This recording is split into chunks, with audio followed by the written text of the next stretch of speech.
Hey guys, and welcome to another Game Explained discussion. I'm your host, Derek Bittner, and I'm joined today by Andre Seegers, Ash Paulson, and Ted from Brain Scratch Comms to discuss the, Pokemon Direct that just happened. So let's get started. Well, guys, that was a thing. That was something. It was thrilling. There was certainly a video. Pokemon was in it at some point, I believe. I think, honestly, the biggest news that came out of this is the fact that we learned that we're clowns from Shofu. Totally. We've been exposed. We have been. Yeah. But here's the thing. The most concrete info we got is that you'll be able to use the Pokemon Bank with the Virtual Console re-releases of Red, Blue, and Called it! Yellow. Called it! Which is super cool. Yeah, that is really cool. I really like that addition. But as far as Pokemon Sun and Moon, They exist. Yeah. We know that we much. knew yesterday. So, Yeah. I mean, we knew it was going to be short going in, obviously, but I feel like if you're going to set up a live event where people are probably adjusting their schedule to see live, you should probably bring a little bit more to the table, is how I feel on this. They showed almost nothing. They showed nothing of the game itself off, except for some concept art. I think it was all just concept art, right? Not even any screenshots. Yeah, no screenshots, just concept art and the Pokemon, a new Pokemon and a design. Pokemon wireframe. Right. Yeah. When did they show those off exactly? Because I like that you watched it and you didn't even notice, because it did go by really quickly. I didn't either. was it like hidden in that video thing, or It was at the very end of the video thing, like right before they introduced Pokemon Sun and Moon. okay? Because I missed it completely. So I did too. Yeah, it goes by really fast. I almost missed it too because I was busy setting up something and looked away for a second. Andre, you were busy being an ungrateful prick because you're not happy with what you got. Yeah, I know. My bad. Just be more grateful, man. Yeah, it is underwhelming what they showed, especially because I was going into this expecting something like the reveal of X and Y. We didn't have. I didn't think we had incredibly high expectations. We just expected like maybe a short gameplay trailer, for instance. Mm-hmm. Yeah. yeah, because the Pokemon X and Y reveal, if I remember correctly, was about as short as this one. Only that one actually had gameplay to go with it and things like that. Granted, like, some of the wind was taken out of the sails of this announcement beforehand because of the leak, but even if Sun and Moon hadn't been leaked beforehand, this still would have been incredibly underwhelming. It's just the names. The names don't mean anything. I absolutely agree with you. I mean, even without the leak, we knew there would be a new game going in, basically. Why else would they host this event? And I had better or higher expectations than what we got, regardless of the leak or not. Yeah, I mean, I think if it hadn't leaked, the biggest news would be that we are not getting a Pokemon Z and that we're getting, a new generation already. But, not already, but instead of a third game after X and Y. And that's really it. Yeah. Well, did they confirm it as a new generation for sure? I guess they haven't. Okay. They still haven't, but looking at the concept art, I took a quick look at what was shown, and this does seem new. They have a brand new Pokemon Center design, they have a few vehicles for some reason, right. And then they have this resort that's in a tropical setting, which is definitely not Kalos, definitely not, I think the closest to a tropical setting would be Hoenn, but not even that, really. Yeah, what also makes me think that it's a brand new generation is that when they were talking about the Pokemon Bank support for the Gen 1 Virtual Console, they said that you could transfer your Pokemon up to Pokemon Sun and Moon, but not to X and Y. So what makes me think that it's a new gen would be that if it wasn't a new gen, it should be able to upload to any of the Gen 6 games, X, Y, Omega Ruby. Since they only said Sun and Moon, I'm thinking that this is a full-on Gen 7. So you won't be able to transfer your Gen 1 Virtual Console Pokemon to Gen 6, just Sun and Moon. So, yeah, but... interesting. So that's just the sense that I got. They could say, oh, never mind, we can actually bring it to X and Y anyway later on. They just didn't elaborate on it in the presentation, so... And the fact that they showed a Pokemon in wireframe but not actually showing it, I mean, we have no idea exactly what that Pokemon is, but I think we're all in agreement that it's probably the new Pidgey-type Pokemon. Right. Yeah. Just that early bird Pokemon. Yeah. There was also that legendary that was shown in Kokokoro, and a Volcanion, I think, was found hacked in XY's code, but that one wasn't, so it wouldn't be able to function with X and Y, I don't think, unless if they could patch it.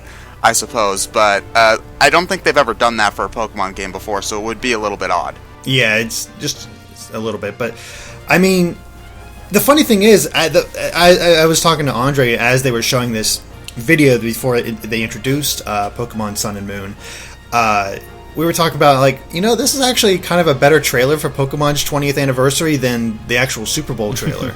Like, it's less epic, but there's something cool about just seeing all their reactions and how the games have evolved over the years and people trading back and forth and all that. There was something really cool about that. I liked it because it was more grounded. I mean, it wasn't as cheesy as a Pokemon Super Bowl commercial, which really overplayed it. This felt more down to earth, and that's why I liked it. I think this one also I liked the video a lot. I liked it a lot probably because I saw it and then I was expecting for a trailer to come after that. Exactly. But part of why I liked it, though, is that it kind of got the essence is that even though, like, the technology has evolved, the experience has kind of stayed the same, because they have pictures of people playing every single generation on the original hardware, and everybo's just as excited the entire time. Even though they're using that link cable, which is terrible. It's a piece of garbage. So, yeah, I agree. I think it was a better commercial than the Super Bowl one. I mean, granted, like, seeing the 3D Pokemon in the real world is cool, but I think this one hits the emotional notes way better. So... See, I actually like the Super Bowl commercial a lot because of the dramatics. I thought it was just almost unnecessarily dramatic, but that's kind of what I liked about it, because it was surprising in that sense. Well, that's also why you like Star Fox stories, so... That's true, just because they're so ridiculous. But yeah, I don't know. I mean, I feel like the Super Bowl ad just kind of hit home in a fun, dramatic way. But also, so did this one. I also like this video a lot, and I love the idea, the whole idea of the whole world coming together and enjoying this game. It was well done. It was a cool... I think it would have been really cool if there had been, like you said, Ted, a trailer for Sun and Moon after it. But it was still a cool, well-done video. I agree, it was actually well done. The production was great, actually. I like the little intro, especially where they appear on the original, where it starts on the original Game Boy. I feel like, I think I would have been happy with almost any amount of gameplay. Like, give me 10 seconds. Well, still pictures of the starters would have been nice. I would have taken just that. Yeah. Well, considering your guys' track record for Zelda Wii U, you would have had enough material to last you for months if that was the case. Yeah, 10 seconds, yeah. Yeah, except we're not getting this whole wide world that we have with Zelda Wii U. So, yeah. I guess the next thing would be, when do you think they'll actually show more information? Will we get it drip-fed through Koro? E3. I think we'll get it at E3. You think they're going to wait till E3, despite the fact that we're getting it holiday 2016? Probably, yeah. I mean... That wouldn't be the first time. Yeah, I don't know if there's really any other event that Pokemon's more likely to announce stuff at it, but I think if they were going to do a big reveal where they would reveal a lot of gameplay footage and we'd get our first real look at the game, I think that they'd wait for E3, because that's a guaranteed big announcement that they'll have, and it'll get people excited for the presentation. So, that's my guess anyway. Normally, I would think we might get it before, but in this case, because he didn't show gameplay, I think Ted may be onto something, that they may hold off until E3 to fully show it off. But the Pokemon Company always goes to at the beat of a different drum, I feel like, so who really knows what they're going to end up doing. I think at the most up to that point, we're probably just going to get slow reveals of new Pokemon or like the ideas of... Yeah. That's probably it. But, well, guys, any final thoughts on this Pokemon Direct? There is a reason for me to go and buy the Virtual Console remakes now, I guess, because I was kind of not sure if I really wanted to do it, but if I can transfer those guys up to the newest game, then yeah, I'm gonna get the Virtual Console versions. So other than that, I kind of want something more than a logo. I guess is all I really have to say. How dare you, Ted? Such high expectations. I know. I'm so ungrateful. I'm sorry. You guys, both of you, I just can't even be in the same chat with you. This is ridiculous. Your egos are just overwhelming. Right. I guess I have just one final question then. What do you guys think of the little we have seen of the concept art? Do you think it's I guess if you remember seeing it even, or do you think it's a promising direction at the least, based on what the little we have seen? Yes, I do think it's a promising direction. I like the idea of a more tropical setting. I think there's a lot they can do with it. It makes sense considering Pokemon Sun and Moon. Heck, maybe Drake's idea of it being based in South America could hold water. Which is actually, I thought of something as I was editing that discussion yesterday. South America has been mentioned before in the first generation of Pokemon. That's where they first found Mew. So wouldn't it be interesting to actually go to South America and have a Pokemon location based out of that.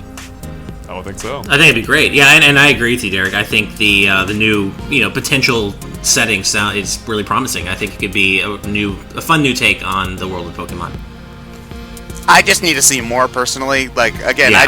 I don't think I've even seen any of this stuff because it flashed by so fast. But you know, Yeah, I mean that's all. I'm saying that based on the people captured screenshots of that concept footage and posted on NeoGAF, and that's totally all I'm basing that on. But Yeah. I mean a tropical location does sound cool though. If it is the case, then yeah, I'd be down for that. But I just need to see more personally. Totally. Yeah.